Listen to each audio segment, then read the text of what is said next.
before the sun fully rises, before the day demands your attention with its hurry, responsibilities and noise, there is a sacred moment, a pause between stillness and movement, between rest and action. It is in this space that the soul can breathe.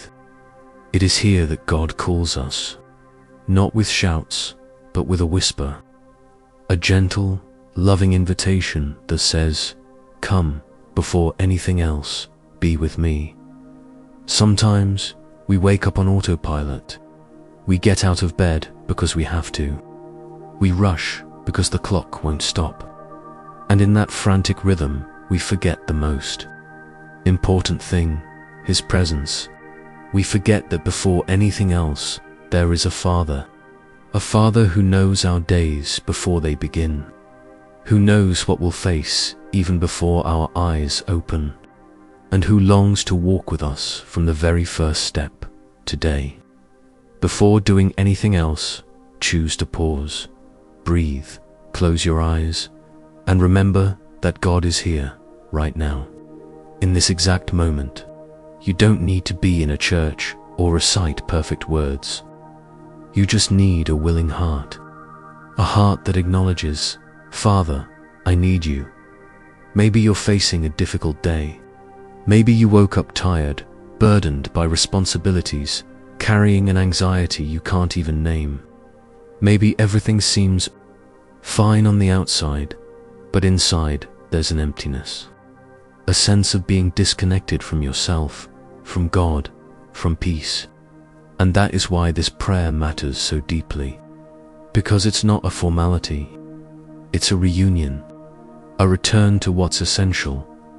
Jesus taught us how to pray, and He didn't give us a cold formula, but a path to intimacy. When He said, "Our Father who art in heaven," He was reminding us who we are and who God is. We are children, loved, embraced, and He is Father, not a distant, strict, or absent Father, but one who is present, who cares, who sees us when no one else does. When we say, "Hallowed be thy name," we're not just praising. We are reminding our souls where true reverence comes from, that there is something greater than us, that there is purpose, order, meaning, that life is not a random chaos, but a story written with divine hands. Thy kingdom come, thy will be done. How often do we begin our day wanting to control everything, wanting things to happen our way, in our time? But this part of the prayer is an act of surrender. It's when we say, "God, I trust you. I release my grip. I allow your will to be greater than my expectations." That isn't easy. It takes faith. It takes resting in the truth that the Father knows more than we do, on earth as it is in heaven. These words seem simple, but they carry a deep longing that our day, our relationships, our decisions, even our thoughts, would reflect the beauty and order of heaven. That wherever we go today, we might carry peace. That in everything we do, we might express grace.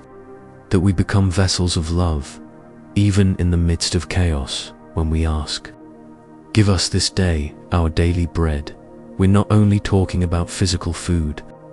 We're asking for emotional, spiritual, mental provision, for what we need to keep going, for the strength we don't have on our own, for courage to move forward, for patience with those who frustrate us, for hope when everything feels dark. God knows what you need, and He is ready to provide, sometimes in unexpected ways, but always with faithfulness. Now breathe deeply. Bring your mind back. It doesn't matter if your phone buzzed, if your thoughts wandered, if there's noise around you. Return to this moment. Remember, prayer is a bridge, a connection between heaven and you, and God is here. He hears every word, every silence, every unshed tear. You don't need perfect words. You just need an open heart. Say, "Father, I'm here, with all that I am, with what I have and what I lack. Lead me through this day, walk with me, be my strength, my guide, my peace. Because when we pray, something changes, not always around us, but always within us. And that's what transforms the day, not the absence of problems, but the presence of God in the middle of them. Forgive us our debts, as we also forgive our debtors. This part of the prayer confronts something deep in us, our failures and our resistance to forgive. Life wounds us, sometimes in quiet, invisible ways, and sometimes with noise that echoes for years. We carry old pains, harmful words, broken promises, and still God invites us to forgive. Not because the other deserves it, but because forgiveness frees us. Forgiving doesn't mean forgetting. It doesn't mean pretending it didn't hurt. It means letting go of the need to keep feeding the pain. It means stopping the digging of a hole in our soul, hoping the other person falls into it. It means letting God handle justice while we take care of our peace. When we forgive, something releases. The chest feels lighter. The heart breathes again. And when we ask God for forgiveness, it's not so that He will love us more, because His love doesn't increase or decrease. It's to remind ourselves that we are human, fragile, and always in need of mercy. The Father Jesus showed us doesn't reject the sinner who turns back to Him. On the contrary, He runs to meet us. He puts a ring on our finger, a new robe on our shoulders, and whispers, "You are still my child. Lead us not into temptation, but deliver us from evil." How many times do we find ourselves walking too close to the edge? We deal with distractions that seem harmless but slowly drain our faith. We leave the door open to negative thoughts, comparison, fear, pride, and all of it builds up until our hearts feel heavy, confused, distant from God. That's why we need to ask, "Lord, guide my steps. Don't let me follow paths that pull me away from you. Protect my mind from the lies that tell me I'm not enough. Guard my heart from hurry, from pride, from bitterness. Deliver me not just from the evil outside, but from the darkness that tries to grow within me." Sometimes, evil disguises itself. It looks like constant anxiety, lingering irritability, silent discouragement. But God sees. He knows every hidden corner of the soul. And He is light. Where He enters, shadows don't stand a chance.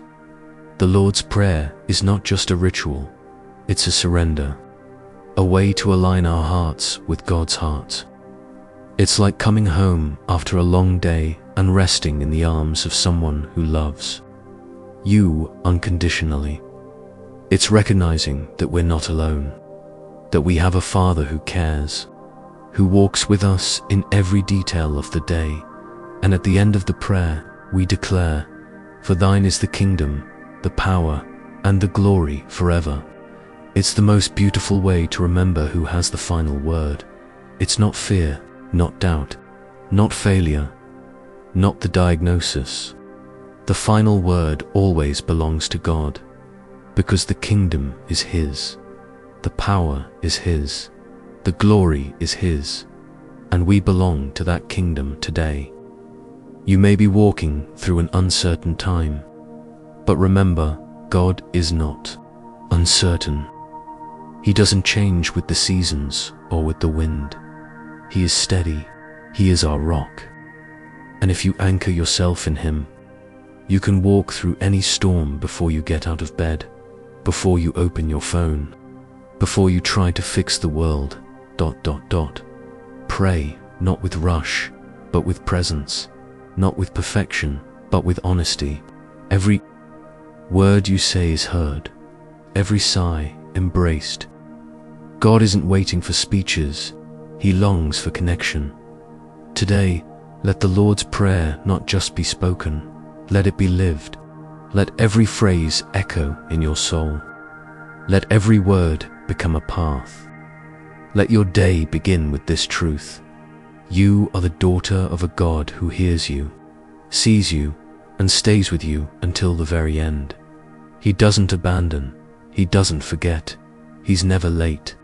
Everything he does has a perfect time, and right now, in this very moment, he is doing something even if you don't see it yet. Rest in that. There are days when the soul looks quiet on the outside, but noisy on the inside. You do everything you're supposed to do, but your heart feels far away, smiling at others, but crying silently within. And in that secret, unseen place where no one else looks, God finds you, not with demands, not with harsh expectations, but with tenderness, with that gaze that embraces before correcting, with that silence that heals before it speaks. This is where the Father wants to meet you today. It doesn't matter if your house is messy, if your faith feels small, or if your mind is tired. God sees beyond it all.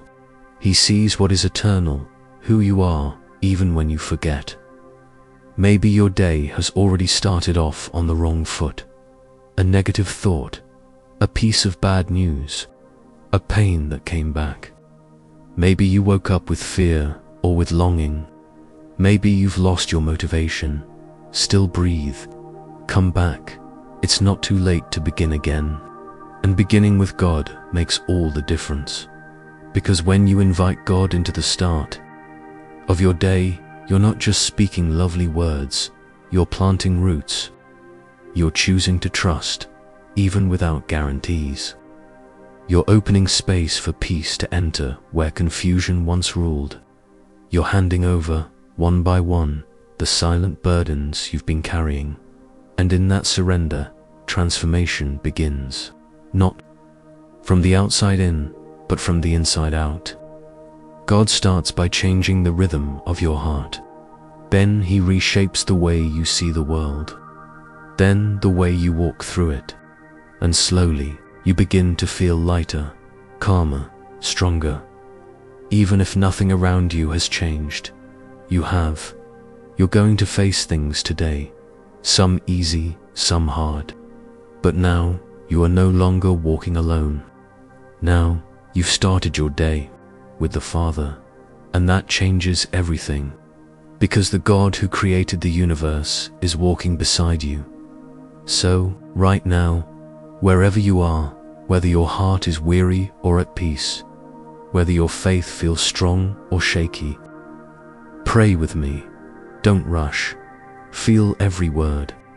Let this prayer be a bridge between your heart and the heart of God. Our Father, who art in heaven, hallowed be thy name. Thy kingdom come, thy will be done, on earth as it is in heaven. Give us this day our daily bread, and forgive us our debts, as we forgive our debtors. And lead us not into temptation, but deliver us from evil. For thine is the kingdom, and the power, and the glory, forever. Amen. Now take a deep breath. Receive this peace, this presence, this truth. Heaven is holding you, even when the world tries to pull you down. May your day begin in quiet, but move forward with purpose. May your steps be guided. May your decisions be peaceful. May love lead everything you do. And if this prayer reached a deep part of your heart, leave a mark. Let it be known. Share in the comments how your heart feels right now. Pass this prayer on to someone who needs to be reminded that they are not alone.